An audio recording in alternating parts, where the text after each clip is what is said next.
Welcome to the Salmon Runs YouTube. Enjoy the video.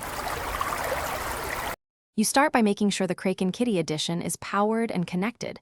That ensures Synapse can detect it. Once you open Razer Synapse, sign in so your profile's saved to the cloud. Next, pick the Kraken device tile. This launches the device page where lighting options live. Make sure Synapse shows firmware up to date. If it prompts, update now so new color controls appear and behave predictably. Then move to the lighting tab to begin personalizing.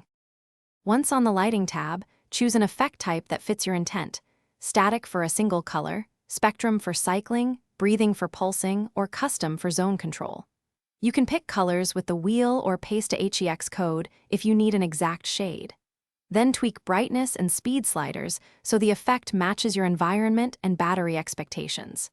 If you want unified lighting across devices, enable Chroma Connect or Sync. Otherwise, keep the Kraken. You finish by saving the profile and immediately testing the headset under typical use so you verify color and behavior.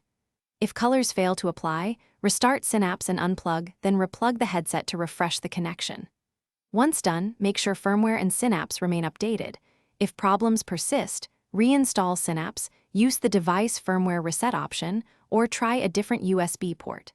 As a last resort, reach Razer support with logs, because hardware or firmware faults need deeper help. Thanks for watching. Consider subscribing if we helped you.